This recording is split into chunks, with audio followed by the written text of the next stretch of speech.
TV for us is really critical for a company like Samsung because we innovate so fast and we bring products out so fast. We actually are creating new markets. So with a mobile phone or a smartphone, for instance, every iteration has new features and benefits. And we have to tell people about those quickly and effectively because our window of opportunity is so short. Competition is right around the corner, and as soon as we've got a feature, we need to own it. We don't have 9 months to plan a campaign like a FMCG company would. And so to that end, really TV works wonders for us because we're able to get that message out very quickly. For telecoms now, I mean, it's like any brand. It's commoditized, it's very competitive, lots of voices in the market, and customers are as demanding as ever, and quite rightly. From my perspective, O2's perspective, TV is as important as it was years ago. What it does is it starts a conversation and it drives big awareness. So it's the basis of every big campaign that we have. And people talk about TV ads, you know. We will always talk about TV ads. It's kind of what we've been brought up to do. It's a shared experience. That is huge in society. It's our similarities that unite us, right? That's not just about values and beliefs, it's also about just reference points. We laughed at the same things, we cried at the same things. We're up to date on the same things. It is interesting on live TV, we've preconditioned ourselves to almost accept commercial breaks.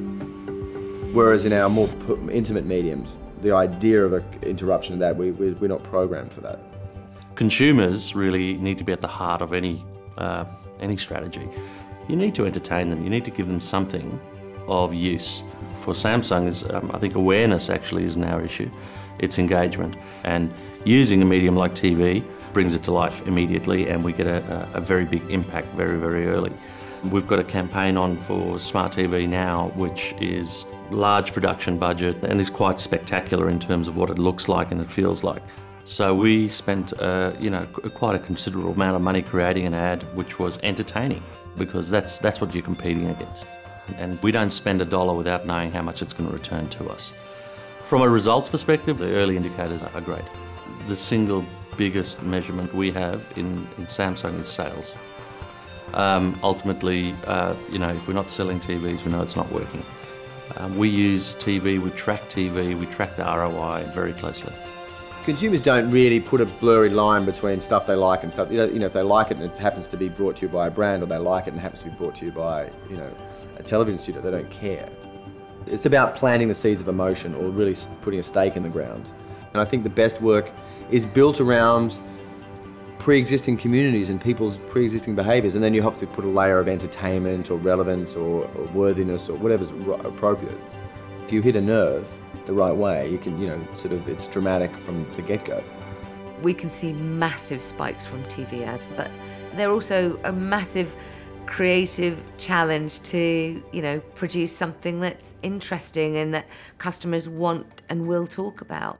So when we did Bublé and Beyonce, the TV meant that we trended across the UK, and those artists were then the top tweeted, top conversations in every single platform, and that is stimulated from TV. So you tell a little bit of the story, you inspire people with, the big offer and the beauty of the artist and the passion of the music, and that's when people get massively excited, and that's where we get brand love.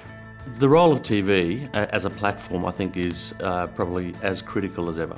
Particularly in Australia, I think we still are a nation that enjoys watching free-to-air TV. The numbers back that up. It's the ultimate social box, really. And I think one of the opportunities is how do you have a two-way dialogue with programming? How do you have a two-way dialogue with commercials? And I think that's where we're looking, and that's where I know a lot of the commercial networks are looking, and that's the future of TV. I think the campaigns of the future will just be seamless. I don't think you'll pigeonhole them as like, oh, I love that TV campaign, or did you see that, mobile thing? I just think it'll just be incorporated into your life, and they'll be more rewarding, because people naturally sort of reject being sold at. Fine, it's human nature. Except when you like it. That's what's so weird, isn't it? It's like, everyone has a bad rap on advertising, except the stuff they like. If you haven't got an interesting story to tell, your investment will be wasted. It can't be a one-way dialogue anymore. It has to be really plugging into customer insight and the passions and the things they love. But if you don't have that mass audience listening to the start, then you can't get them to engage a further conversation. So TV has a massive impact on our brand success.